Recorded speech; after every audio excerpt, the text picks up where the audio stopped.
Good morning, everybody. Welcome to the G.I. Joe 3D Printing Podcast. I am Mark of Mark II Toys.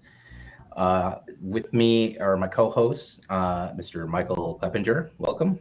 Morning, everybody. I am Mark of Mark II Toys. Oh, my goodness. Somebody's, or my co-host. Somebody watching it? Getting an echo. That might have been me. There we go. Oh, so unprofessional. Anyway, also we've got Mr. Artwan Poor. Juan, good morning. Good morning. And our second disembodied voice this morning is our guest, Mr. James Kavanaugh Jr. Hello. The G.I. Joe fan club. Good morning. Hi, thanks for having me. Yeah, thanks for joining us. Do you want to take a minute and kind of introduce yourself? I can certainly. Like you said, my name is James Kavanaugh. I've been around the community, proactively with rank and file RHC guidebook since 2011. My first Joe-Con was 2004. Always enjoyed the communal aspect of G.I. Joe collecting, beyond the figures, toys, and merch and beyond. And when the club ended in 2018, I felt there was a bit of a vacuum. And funny enough, with us talking about Joefest, the last year or two, absence seemed to grow fonder in terms of any sort of club presence, and decided to go for it, see what we can do, and get it going again. And we've successfully done that, and here I am. I made it to the 3D G.I. Joe podcast, so I know I made it. Yeah, you've made it now, right? Yeah. Yeah. Took me long enough to get to this point, but I'm excited. Yeah, it's been for me, it's been like a weird whirlwind of things. I was military until recently, and spent most of the last 15 years deployed in one way or another, and was very unaware that there was this strong online G.I. Joe community, and just was blissfully unaware that any of this stuff existed. And then when Classified was announced and started coming out, I started kind of finding out about all these different groups. And it wasn't until then that I found out, oh, you missed out on this whole fan club thing that you could have been part of, and you missed it. So I'm very excited. I was able to get in on the ground floor of the new one. So I'm excited about that. Awesome. I'm glad to have you. I appreciate it. And thank you for your service. Thank you. To you and to all. Yeah. Man. So Joefest coming up. It's a week from today. We're going to be like right in the middle of it, prime time. I think Friday night they do some early bird stuff. That's how they did it last year. Yes, sir. But Saturday is the day. That's where you're going to have most of the traffic, and it's going to be pretty cool. Most of the panels and everything are Saturday, so very, very excited. Oh yes. And nothing's final, but coincidentally on that one, I help Ed lay out and organize the schedule. So. Oh, no shit. Oh Yeah. Very good. Cool. I still haven't. I'm pretty sure he said a few days ago that the list of, or the map of who's where was going to be finalized, but I don't think I've actually put my eyes on it yet. Okay. He did post, the floor map. Yeah. And now that I don't have any insight on, but in the panel scheduling, and then all the other extra stuff, Marauders panel, and show format. Yeah, I'm excited. It's a good lineup. I had such a good time last year. So last year was my first Joe convention of any kind ever. Went in there really kind of not knowing what to expect. I had a table because I sell 3D prints that I do on Etsy. And man, every single person there was just great. It was just such a great community environment. I was talking to Alex Sanchez, the comic book artist. He had a table a couple down from me on kind of that artist alley thing, and he was telling me like, yeah, at the end of this weekend, like it's going to go by really fast and it's going to be fun, but you're going to be just wiped out, exhausted. And I was like, I don't think so. He was very right. Like I was wiped out at the end of that thing. Oh, absolutely. I mean, it's every time I show up on day one or, day zero, let's call it, I show up a day before and it just blink an eye, it's gone. And yeah, I just feel this rush of the life sucked out of me, but wouldn't have it any other way. It's always Yeah. great to see everyone. So, I guess is there anything any of you guys are looking forward to most of all, Mike? I'm actually really looking forward to see if Carson has an update on Operation Recall. I mean, I've been following it on his social media, but I know that they just did the big powwow to start finalizing the design. So I'm hoping he's got something to present. Does he have a panel / table? Funny enough, him and I were PMing, last night. He is scheduled to record all the panels, so Carson's going to be more boots on the ground in the room. Last checked, but then no, he does not have a panel between his personal life and that project and the book. I mean, that guy, that guy's the gold man in terms of GI Joe. I keep forgetting about the book because since all his information is switched to Operation Recall, the book just slipped my mind. I mean, there's got to be so much work that he's doing on that. Mm-hmm. Yeah. Oh, sure. I can only imagine what what they're up to at this stage. It's going to be amazing. I back that one. And yeah, that's going to be fun. But then so he does have a booth, and he'll be. I don't know. I'm not. Do not hold me accountable. But it's definitely. I'm sure he's going to have plenty to show, and Excellent. I'm extremely confident he's going to be ready to talk about it. So. I know I want to hear about it. Yeah. Juan, how about you? What are you looking forward to? So I get to these things and I like to get my exclusives and I'm always looking to fill a couple holes in my collection and stuff like that. You think you have really everything, and then you get to Joefest and you see something you don't have, and I like to pick up some stuff. People have been commenting that they're waiting for me to show my my loot at the end of the show. But I don't know. I don't know if it's going to be as spectacular this year, but we'll see. We'll see. And then you got to fly back with all that stuff, right? Yep. I try to have a little system for how I'm going to do that, but we'll see. I definitely excited. I've seen a lot of cool exclusives that I'm looking to get into. I know Bobby Vala's got a ton of stuff that he kind of showed off. Yeah. And I'm like percolating right now.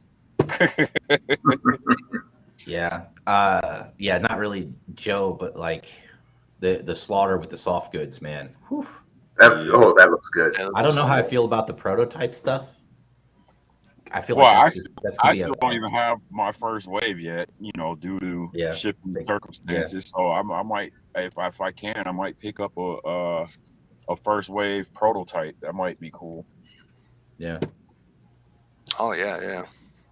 Have any of you ever looked into going to setting up something with UPS, boxing it and shipping it out? That's what I'm like. Anything I can't unload this year, that's what I'm gonna have to do.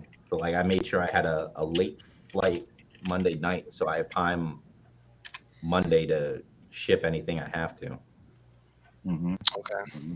But yeah, it's maybe next year I'll look at driving versus flying, but it just wasn't practical for me this year. So it's been like just off camera here is like this huge mess, like this whirlwind where I've been running through trying to find the right box for the right item and get things packed up and shipped.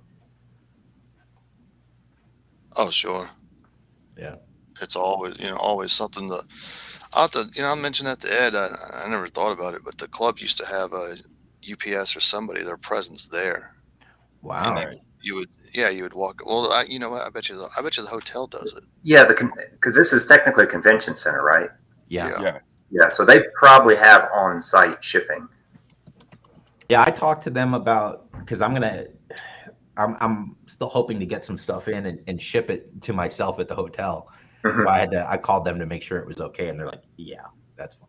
So Yeah. they were they were very used to the idea of stuff shipping in and out. Hmm. Oh yeah, yeah. It's funny you say that. Uh, approving proofs for stuff that's going to be shipped to Yeah. Oh, I bet hotels. it's busy like Thursday, Friday. Like just the FedEx and the UPS trucks are probably going to be coming in all day. Hmm. And I can tell you that they got a real tight area in the back there, so they're constantly trying to get us vendors loaded and out of the way. Yeah. So Yeah. it'll be a fun one. Yeah. So, James, do you have your own booth, or are you going to be paired with someone else? No, I have my own booth. Okay. I'll have my own personal presence for REHC guidebooks. Okay. The books will be available, and then I also bring toys. I got a wide selection. Excellent. Once upon a time, if I'm going to sell books, I might as well round out my table with anything and everything. But then, yeah, Yeah. there'll also be the fan club, Okay. and people can come and say hi and interact. And I'll be having some contests, some stuff, some items, just to kind of get the ball rolling Hmm. on the fun in that regard. I need to talk to Ed just to confirm things, but in my vision, we'd have prizes for the entire show, and then prizes if you want to register, if you're a member, just say, hey, I'm so and so. I can look you up and have a nice little members offering, just Oh. something. Okay. Cool. One of the first things people asked is, are you gonna do a show?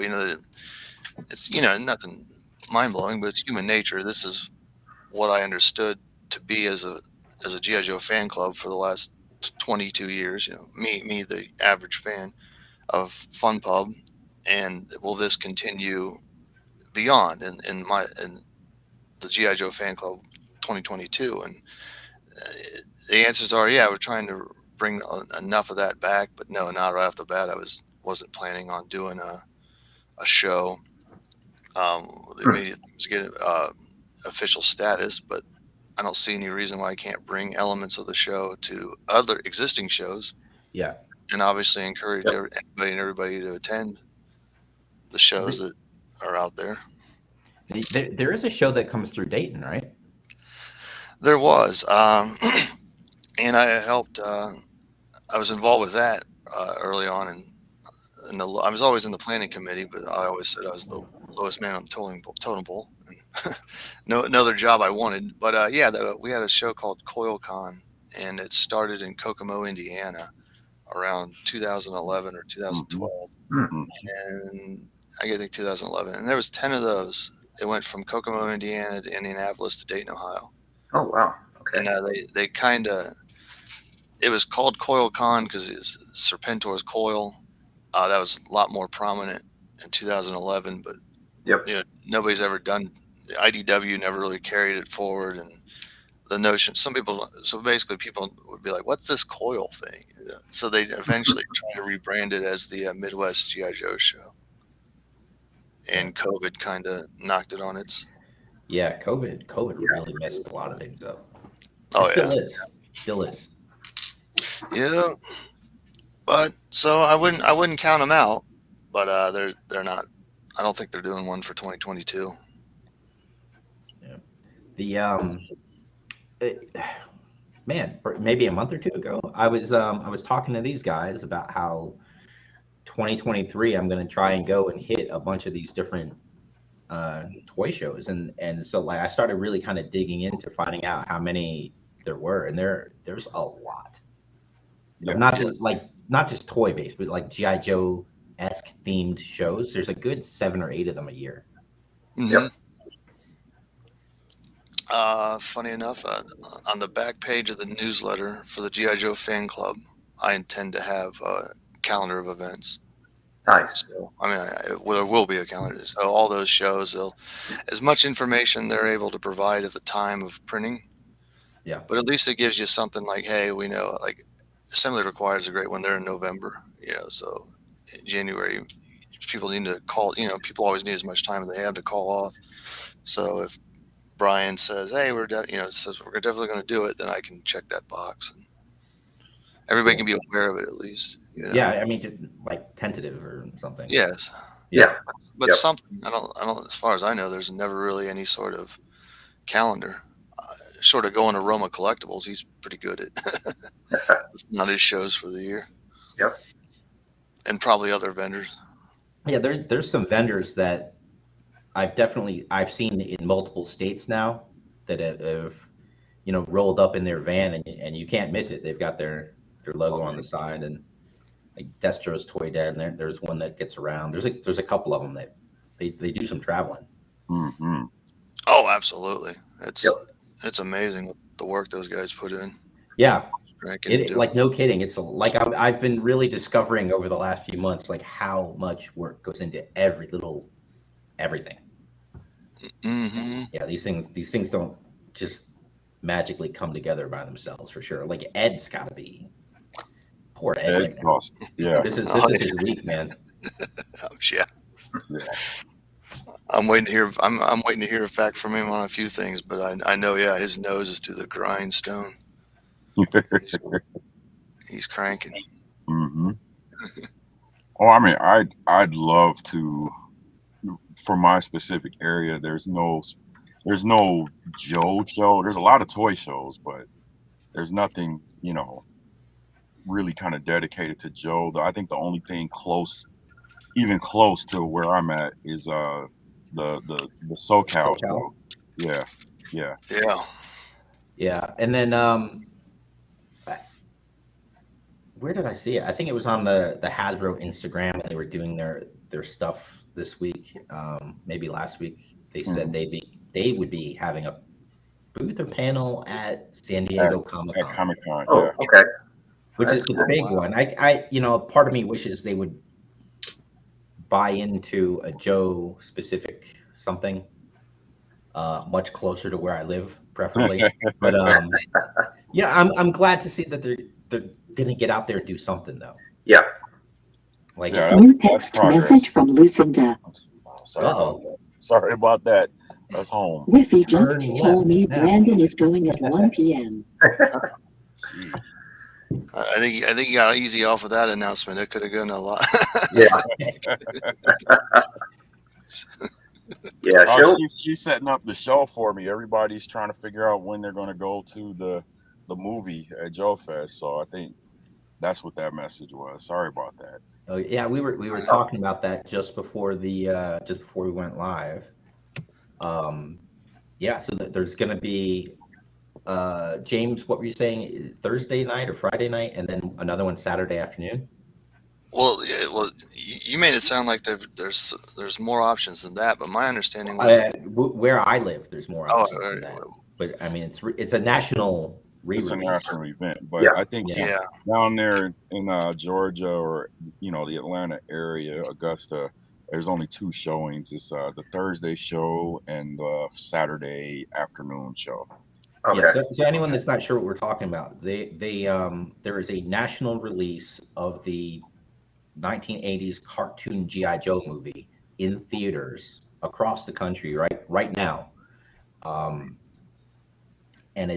the weekend of Joefest, it'll be playing at the times Juan just mentioned, which is like, if you're gonna go see that movie, like go see it in a theater full of Joe fans. Like like that's gonna be an event.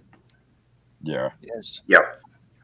I can tell you, I used to help out Pete Sinclair and Jesse and Sean, the Fun Pub BotCon guys, and Pete did a show, Pete's RoboCon, and they rented out the entire theater and played the 80s Transformers movie.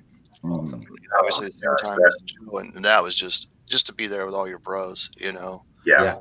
That was insane. And I mean, it takes that great atmosphere that we've been talking about, like at Joefest. It's just like, 'cause you've got so much in common with everybody that's walking around at that show, and now go watch a movie with all these guys. Like absolutely. I can't get to it. I wish I could. I wish I could. My local comic book shop, the one that I go to, is friendly with the main manager of a movie theater. And so when Doctor Strange came out a few weeks ago, like the Thursday before it opened, like you were able to buy like a very inexpensive ticket through the comic book shop and go watch it. So like I took my kids and it was just like it's all comic book fans that go to the same shop, and we got to watch the movie together, and it was fantastic. So like multiply that times like 100 for for going to see G.I. Joe the movie at Joefest. Like that's just perfect. I'm jealous of whoever gets to go to that. Well, I'm debating because I like to be on the floor most of the time. Like I don't have a booth, but I'm I feel like I know almost everybody there, so I like to be on the floor all the time. Well, you'll know everybody in the theater then. Yeah, true. Yeah. True. Yeah. Get to sit down for a few minutes, and then you'll have that mad rush to the restroom when all these 40 and 50-year-old guys drink a giant soda. So yeah, I better tell. Get those tickets now. Yeah. I mean, you could always G.I. Joe the movie the way it was intended to be watched. Watch the opening, watch the scene with Python, and then leave. There you go. Yeah, that's true. You talking about like the opening when she comes running at Serpentor? Yeah. Man, that is such a great scene. Yep, and then after that, it's just like, oh, this movie is a movie. Honestly, no kidding. So like I wasn't, wrestling aside, I wasn't a huge Sergeant Slaughter fan in G.I. Joe cartoons when I was a kid. But he was really such a key part of that movie and was great in the movie. Yeah. You know? Like that's what kind of turned me into a fan of his, was the G.I. Joe movie. Really? Okay. There really is a lot of good stuff in the movie. Yeah. Yeah, like the opening scene, like that gets you pumped up, man. Oh, absolutely. Oh wow. Yeah. We got a question here. It says, I've never gone to Joefest. Is it worth it? That is a loaded question. Yep. I don't see that. That's in the chat. Yeah, it just came into a Facebook. Who was it? Carlos. So it really kind of depends on, what's your motivation. Like if you are a collector, there's going to be almost some of everything there. You'll just about find whatever you want. I've still had some issues where I couldn't find some of the super rare stuff. People just keep that tight to the vest sometimes. But you're talking about an emporium. You're going to see more toys than you've probably ever seen in your life,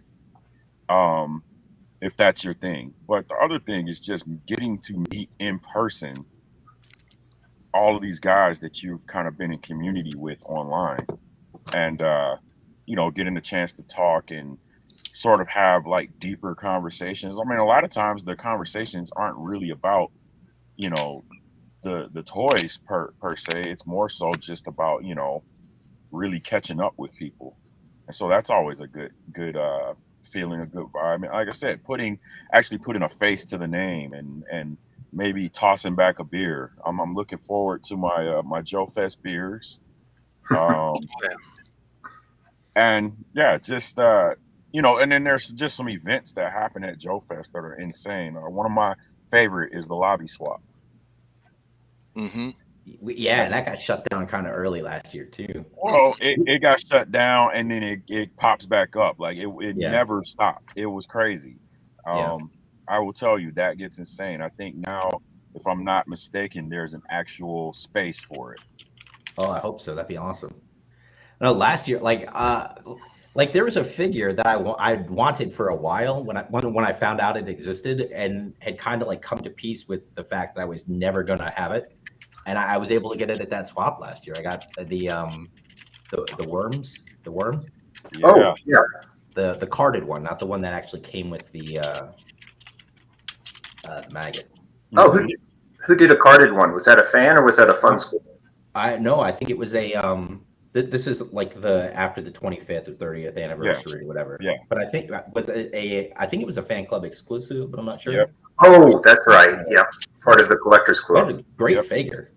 Yeah. Great figure. And I have so I started recollecting Joe vehicles about 6 or 7 years ago, like kind of before things were coming back. Like you get on eBay and get stuff at a reasonable price. And in my head, I was going to be doing a lot like what Giles Gifford does. I was going to paint like because I just was really into painting figures and stuff, and that was my plan. I was gonna get old vehicles and paint them and treat them like models, and then I would buy these things and I'd be like, I can't do anything to it. So but yeah, so like I have 4, I think, maggots. Nice. But I only had like 1 worm figure, and the newer figure is just gorgeous. So like I really wanted it, but unfortunately it's carded and I'll never fucking open it. That's the only way to ensure that you never lose the antenna. Yeah. There you go. No kidding. Well, I'm confident I could make an antenna if necessary, but no kidding, right? Yeah. So yeah, I mean, just to hype it up, I mean, it's an experience. I mean, you know, if you've never really done shows before and been in that circuit, it's just something to see. It's something to experience. Yeah, I'll tell you though, it's amazing to see how much Joefest has grown. I think what was the first one, 5 years ago? Since I'm in the Atlanta area, I went out to that one, and I mean, it was like 2 rooms in a hotel and a bunch of tables outside. It was their first foray into it, and to see how it's grown just in a couple of years, especially through COVID, and the fact that they were able to pull it off in the midst of COVID is just kind of incredible. It hit right during that lull. Did you go to that one, Mike? I didn't go to that one. No. I know Juan did. Yeah, I remember. 2020. Okay. Yep. Yeah, I remember. Just like wondering, is everybody that went gonna like be positive like the next week? And that didn't happen, right? Like, Yeah. So. Yeah. No, Even last year, like people were still a little on edge about it, but not to the extent I expected going in. Right. I had a ball last year, so I don't know. I did it up. Yeah. Yeah. I went in 2020. I set up in 2020 and I set up last year. And yeah, both experiences were great. People follow the guidelines, you know, for each year required as needed. And yeah, as far as I'm aware of, I didn't hear of one sort of case of COVID that was linked to Joefest. Yeah. Or any other disease for that matter. That I know of. What y'all do on your own times, you know the thing. Yeah. So it's a good time. Well, yeah, the lobby swaps are just insane, which means like, you know, it starts in the lobby, but it winds up in the parking lot and in hotel rooms and all over the place. Like I was making trades and buying stuff like around every corner. Oh yeah, isn't it a riot? Yeah, I do think he's if I understood it correctly, there was the way the hotel placed the lobby swap was right in the middle of a wedding last year. Yeah, and there was some weddings, and there was just too much cross promotion. It didn't work out for anybody. So, I know Ed had a talk with him last year, and I'm extremely confident it'll be a nice. Yeah, it's probably in an area. Yeah. I was actually looking at the schedule last night, so I think that there's a room dedicated to the lobby swap. But I mean, they have a lot of large. I don't want to call them ballrooms, but there are a lot of rooms. There's plenty of rooms. Mm-hmm.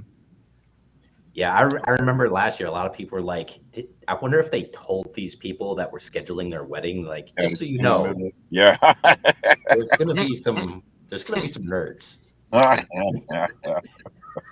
by some, I mean 5,000.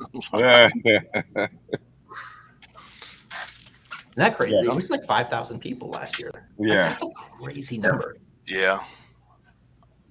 I would have never thought. Yeah, I think it was like 5,800 or something. I'd never think it was anywhere near that. Yeah. When he first started. Oh, yeah. Good for him. I mean, he's Yes, sir. ranking. That's why he needs to do one in the Pacific Northwest. Just putting it out there. I've been nudging him for about 3 years. Like, Ed, we need a one on the other coast or something. Come on, bro. He's out of Georgia as well. He's out of Augusta. Okay. That's Yeah. all I mean, little different scheduling, doing all that playing and everything that far from home. I don't know what the culture is like now in 2022, but in 2016, when Brian tried to get the Fun Pub Club out as far west as he could, because Brian was out of Texas, Mm-hmm. and most of the shows were East Coast, maybe some Central Time, but the problem was always getting the big vendors out there. So I don't know what's going on. I don't know what's up with too many like vendors on the West Coast, but that was always kind of the hang up for what it's worth. But then again, money talks. If the show's out there, the vendors, they got to make money. Yeah. Right. Yeah. You build it, they'll come. Well, Yeah. The cost to have a booth isn't that steep for Joefest. Like I've been talking to a couple, like there's other shows and cons where like you gotta really move some product just to break even on the cost of the booth alone. Yeah. So it was never really the booth cost itself, because that was constant.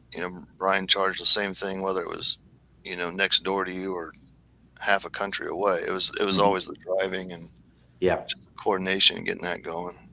Yeah. Hauling a bunch of 40-year-old plastic Yeah. halfway across the country. Yeah. You do have to pack it right, and that takes up space. Mm-hmm. Yeah. it can be done.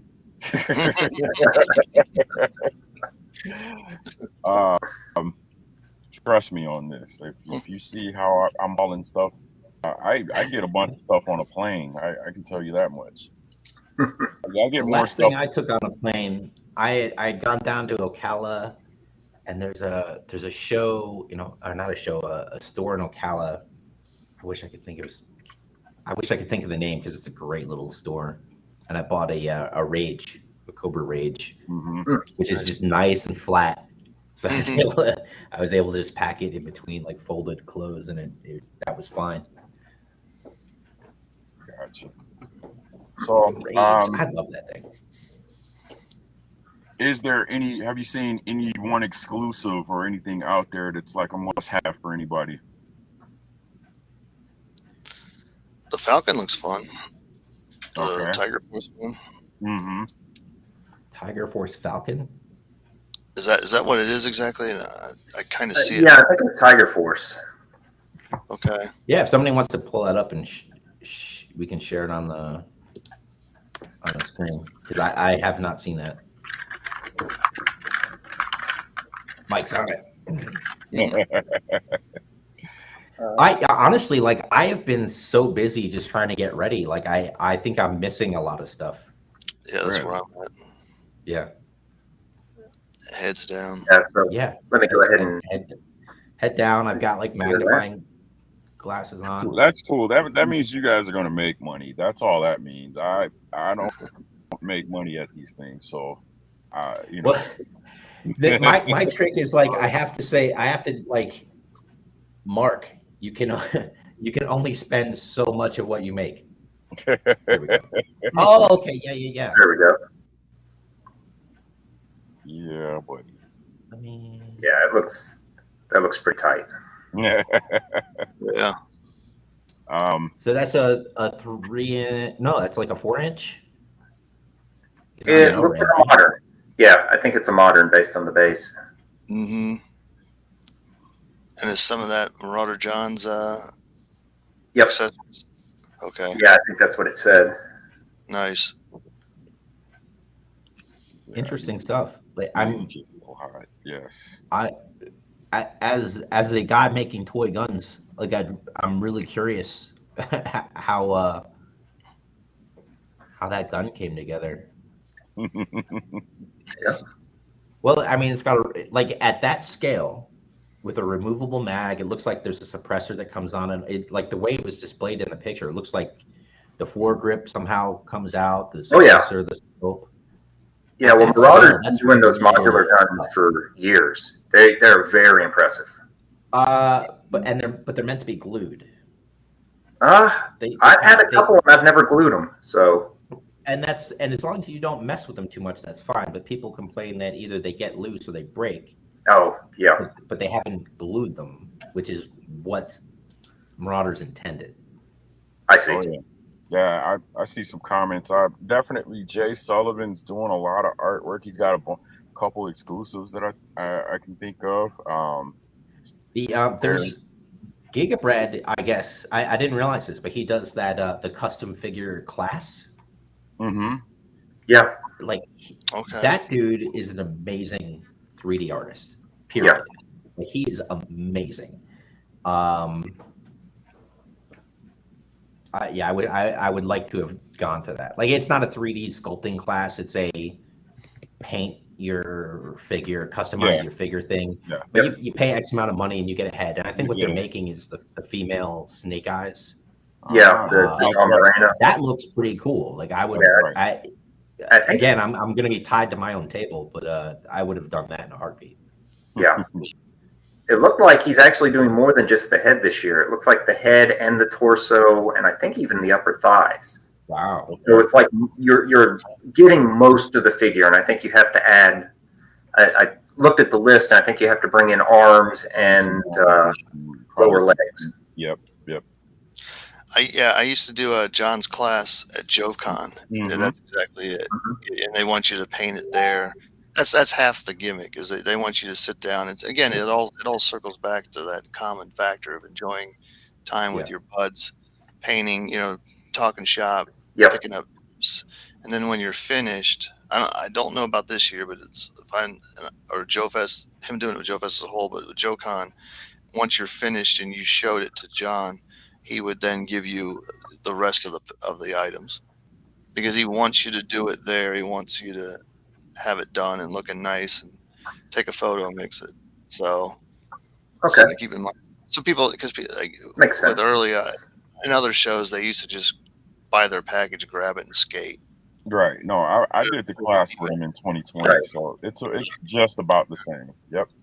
Okay. That's cool though. Like, no kidding. Like, I would rather sit there and paint. Like, yeah, that's not everybody though, I guess. Well, he just doesn't want people buying it just to resell it or something like that. He wants people that truly enjoy the hobby to get in there and do it.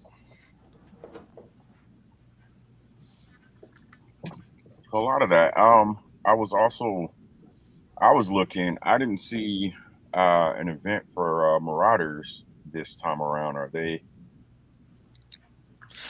I think they announced that they're not doing an event this year.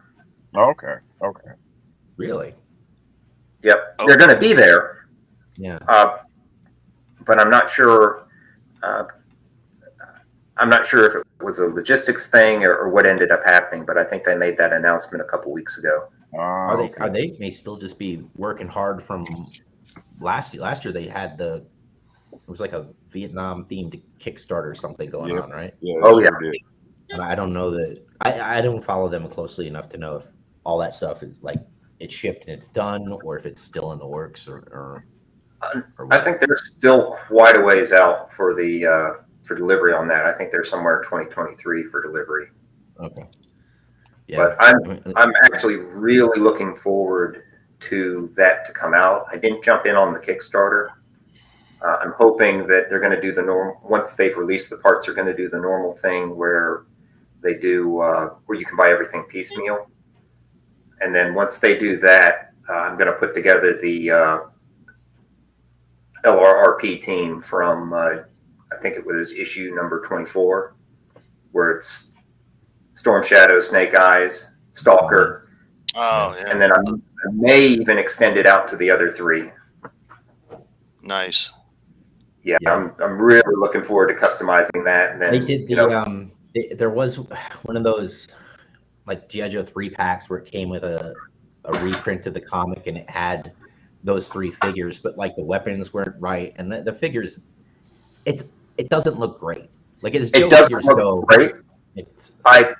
I picked it up because it existed, and that is a set of figures that just that image alone always stuck with me. Yeah. So I always wanted them in figure form, but I agree. The set was good for what it is. Things I wish I had picked up when I had the chance, for sure. Yeah. Like that's one of the best issues. Yeah, and that image of them, waist deep in the muck is just iconic. Yeah.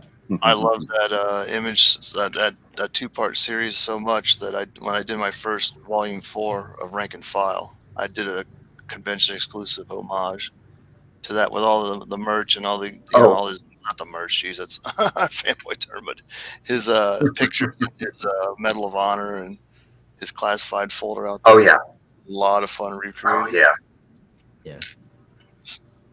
I love that cover. I made the those two.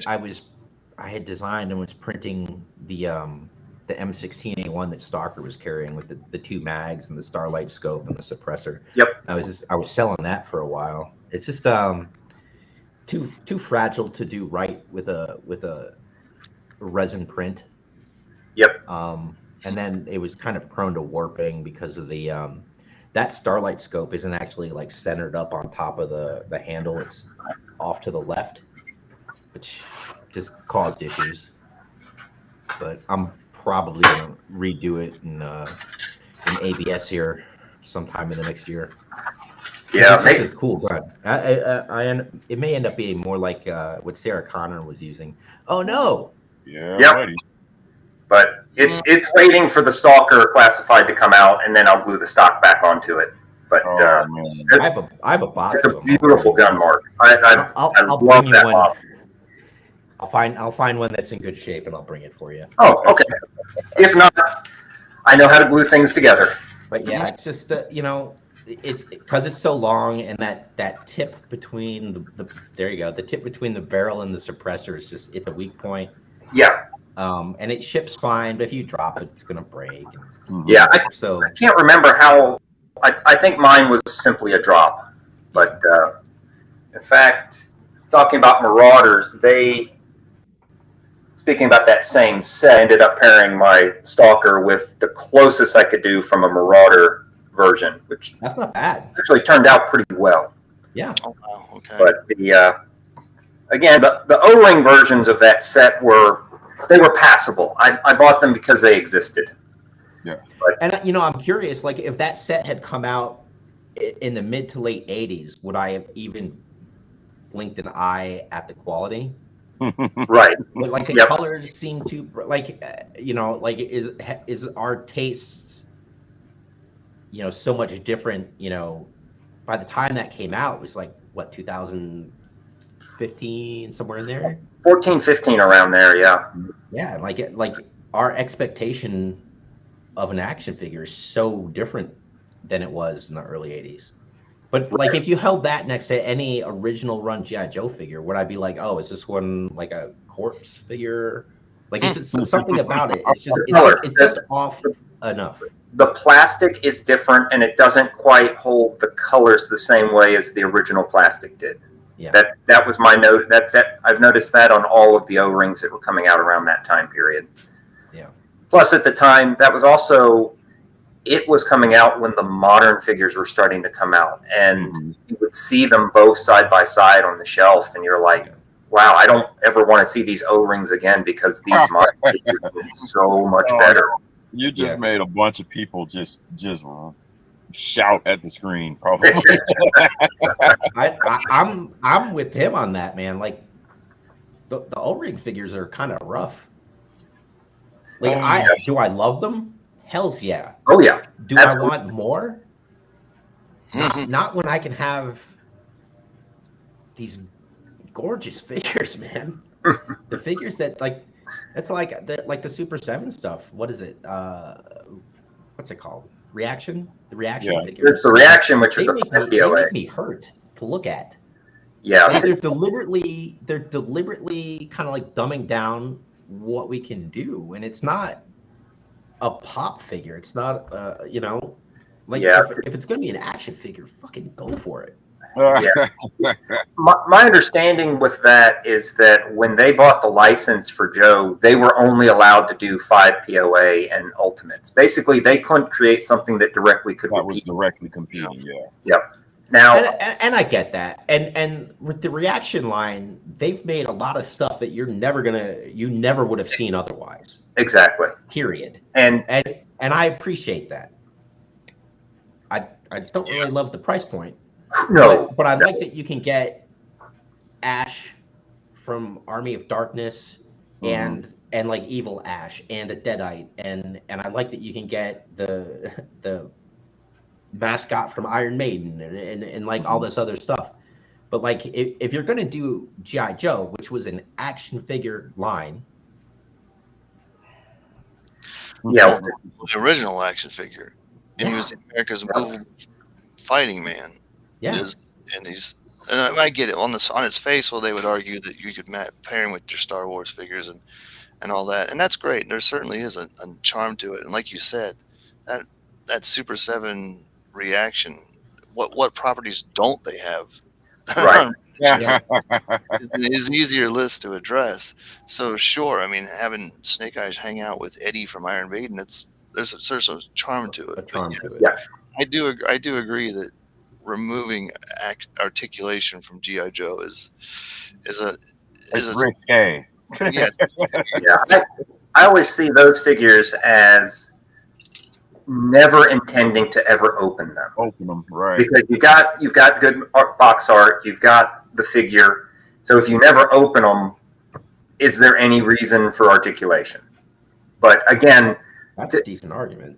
yeah, to me, the price point is what's the killer. $18 a figure. If they were $10 a figure, I'd probably have them all.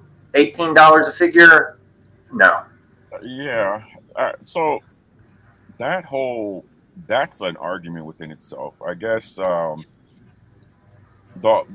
main reasoning that I'm going to go with for their price point is that they're just not as big of a company as Hasbro, and so there's less of them out there. So meaning they can't saturate, the market like a Hasbro can. So I would disagree with that because you can't go into a Target without them seeing being them hanging there. on the peg. Yeah. The numbers are there. True, The but numbers are there. but I also think that like really a lot of people aren't buying them at the $20 price point, so that's why they're on the shelves, on the pegs. But just looking at the scale in which Hasbro kind of brings out products, and and Super 7 pretty much usually says like, well, we only bring out a certain amount of whatever product, and them being a smaller company, I could see that, and all of the other figures are $20 too. So it's kind of like right in line with everything else that they sell.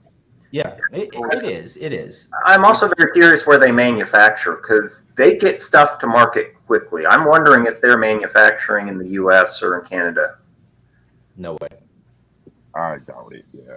No way. I would doubt it, but the fact that their release schedules hit, whereas everybody else, I don't know. I'll have to dig into that a little bit.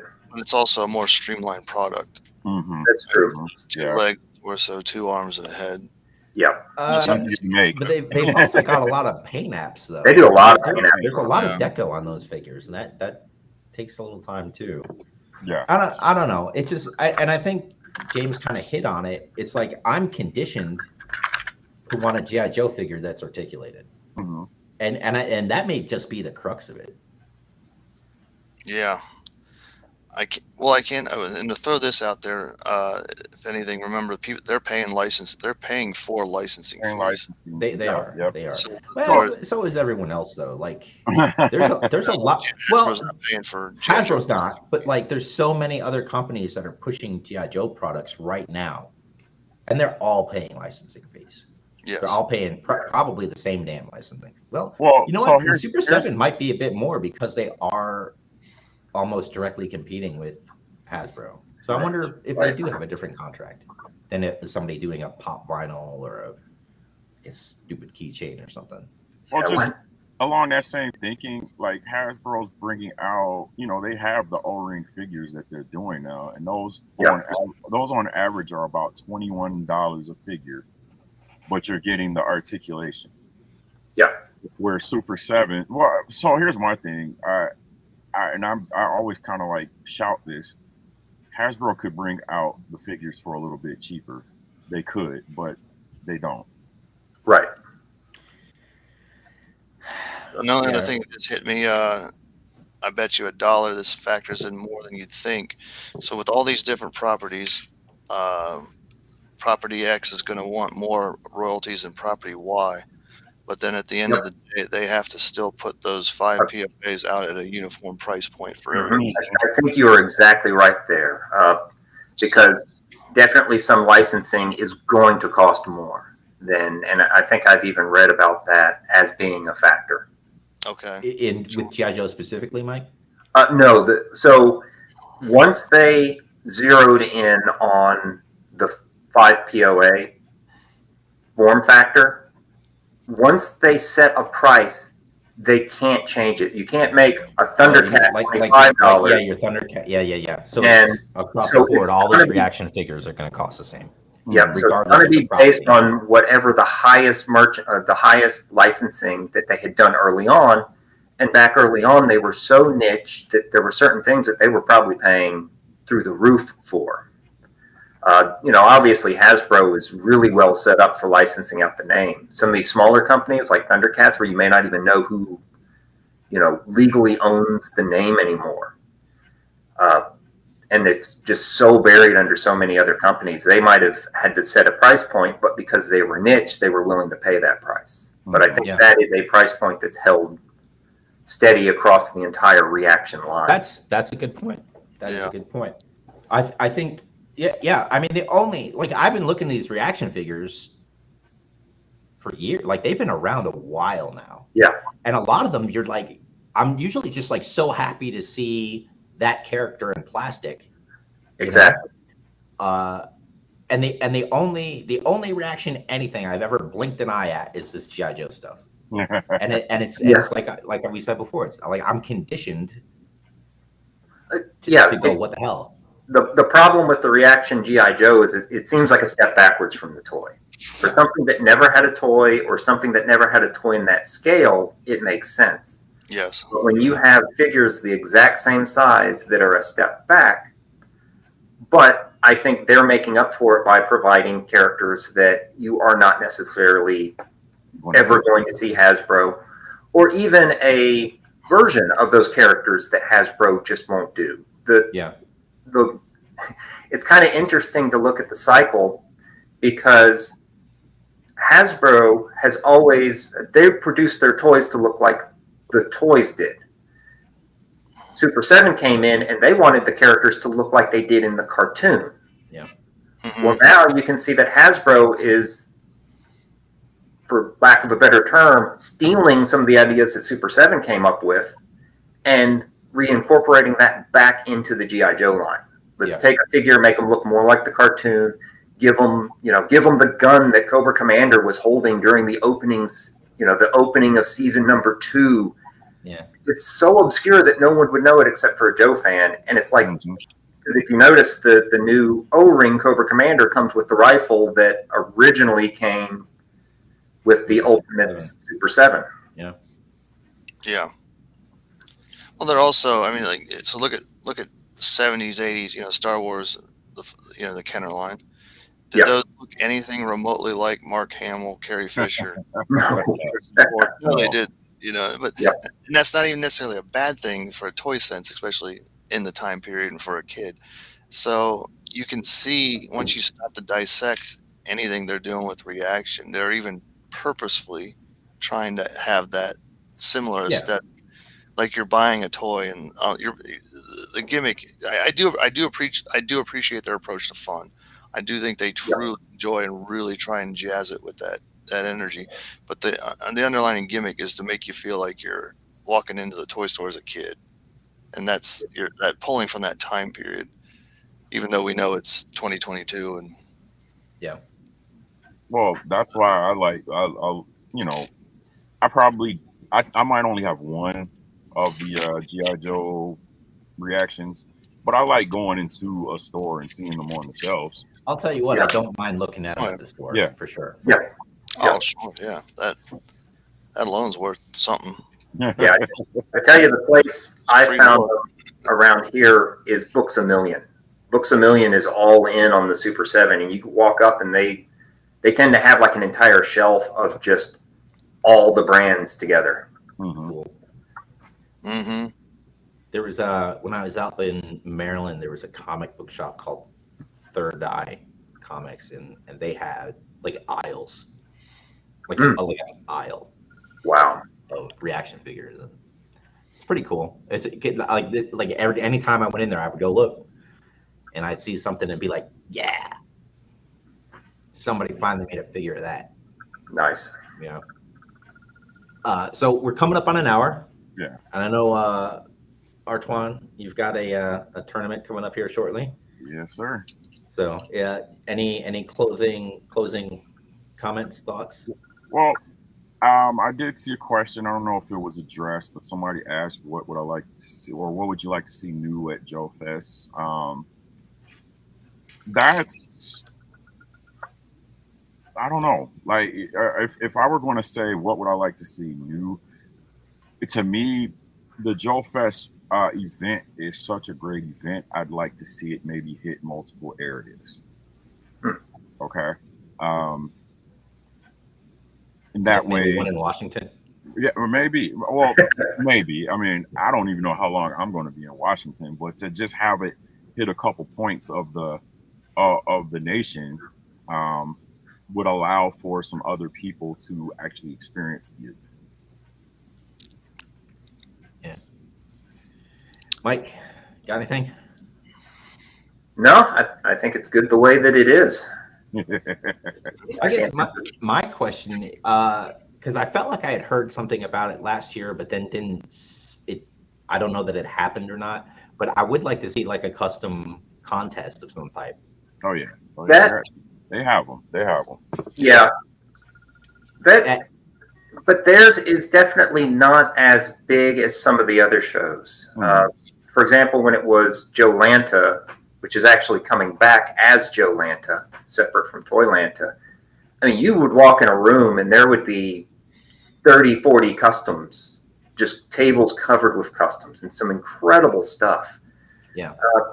When I've looked at the customs at Joefest, I mean, yeah, they are doing a contest, but there's maybe like 5 or 6 things. So I brought something last year because I heard there was going to be a contest, and then I sat there waiting for an announcement or like I never saw it. I never put my eyes on a table. I never heard an announcement. Like as far as I could tell, it didn't happen. Yep. So if it's a thing, I'd like it to be a bigger thing. Mm-hmm. And like within our 3D printing community, like I mean, you look at the stuff like Jeff Woodward and Joe's and Steve's Toy, like the stuff these guys are doing.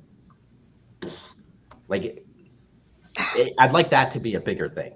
Yeah. Oh yeah, and especially to see the stuff that never existed. Yeah. Now that we have 3D printing and now that we can create the stuff that never got a toy, because for the most part the customs are taking something that existed and modifying it and painting it, which is awesome. Yep. But I mean, the total freedom that we have now with the 3D printing is just incredible. I'm looking at we discussed it before the show. I'm the guy that helps Ed with the schedule, not so much like deciding events, but taking the events that Ed decides and organizing it. Make sure nothing overlaps and all that. Mm-hmm. Nothing final. Whatever he's posted is tentative. So this, what I'm looking at, is a mixture of last year and this year's schedule. We did have a costume and photography and custom contest. Okay. As far as I can visualize the schedule, we'd keep them at the same time, unless there was something that didn't work out. Feedback's always important. 3 o'clock was the costume contest, and 4 o'clock was photography custom. But definitely check the website, and once Ed approves the art, there'll be a final image. I can also throw that out there. I'm sure he's solved the problem for this year, but whatever microphone or PA announcement tools they had last year were not working. Right. They not because I was arguably further. If you look at the show think of the show as a rectangle. You walked in on the lower right, and I was in the upper left. I didn't hear anything. I mean, I'm happy. I heard the announcements about the flag. All right, that's the only one I can remember That's hearing. the only thing I remember hearing the whole time. You know, the whole floor is going to shut up when it's flag announcements. That's a whole nother. No, I mean, I'm kidding, but no, you know. Yeah. So yeah, I mean, I guess stay tuned on that one. But then also, don't hold me on any of this. Those listening at home, but the contest was held just outside the. This is last year. It was held just outside the panel room door. Yeah. So maybe around there, and that's where the lobby swap was upstairs Friday night. So definitely use your eyes and ears, and if you guys got any questions, ask. You know, Ed and the staff have always been top notch in my book. Yeah. You know. All right, guys. I can't wait to see everybody next weekend. This time we should be chopping it up. I'll probably be going live on a couple different venues, and just for everybody who can't be there, I'll be walking around going, "Hey, you need this? You're missing out. Let me know if you need something." I can't wait to link up with guys, get a drink. I get my designer brews from my guy. The Major Blood Orange. I'm waiting for that one. Major Blood Orange. I don't know if he's bringing any of the beerness this year, but he's also got Alpine's Yodeling Hazel Hazel. Okay. So he's got a couple boxes of that, and he'll be accepting donations. Okay. Yeah, definitely can't wait to see what Mark puts on his table, and just have fun with everybody. Mike, Mark. Oh, nice. Oh yeah. So the cast work, Mark? Oh yeah. I can't wait. That's all I'm going to say. So next weekend, if you guys are tired of seeing my face now, don't be online. Oh, absolutely. Right. Definitely looking forward to having a beer with y'all. Awesome. James, thanks for joining us. Yeah, we are all very excited for next weekend, man. Yeah, thanks for having me. I have an anecdote that's 3D printed related. It's old school. I don't know. We'll have to share that when we're at the show. I don't know if you guys ever use any of how long you've been in the hobby. I don't own one personally for those listening at home, but the CoilCon 3, when I was helping them out, there was we used the old inkjet. Have you ever seen or heard of the inkjet powder 3D printers? Oh yeah. Yeah. Okay. All right. Yeah, they're like the size of a refrigerator turned on its end. Yeah. Dipping in there like you're treasure hunting with all that. Then we had to sit there and glue it all, add the adhesive to get that powder to stick. Oh man, it was a nightmare. We did the gliders, the 83 gliders. We did updates to those, and it was a heck of a time trying to get somebody to inkjet the actual clip. So we had one of my buddies. He and his wife. It was the father. So his father-in-law owned a 3D design company, and he was nice enough to let us use it. And just amazing, to kind of get your hands on it. You guys got it easy these days. Oh, no kidding. And that machine you're talking about costs more than my car and my wife's car and the next car that we want to buy. Like all together, like company's long since gone. Yeah, I think it was a $250,000 machine back in 2005, 2006. Yeah, the SLS hands down inferior to what you guys are using. Yeah, and the powder itself was through the roof too. Yeah, I think he had enough powder. The smoke, the fumes from it when it melts. Oh, yeah. Yeah. Getting high. Yeah. No, you did. We did. We were all sitting in Todd Jordan's Kokomo Toys garage, gluing these, and they had no. My buddies, they'd never dealt with any of that before. I at least helped out at the company and dealt with it. I was used to the ins and outs, like you said, the smell and the. I think I still have some of it stuck under my fingernails 10 years ago. That adhesive was tight, but yeah, $50 a bottle on adhesive alone, and we did like 3 or 4 bottles. Yeah, it was a project. It's a fun time though. Cool. Awesome. Oh, very cool. All right, guys. Hang out for a second, and I just want to talk to you guys real quick. And but I'm gonna go ahead and end the stream. We're an hour 5, so this is as close as we've been to an hour in a little while. Yep. Go us. Excellent. Yeah. All right, everybody. Have a great day, and we'll see you next weekend.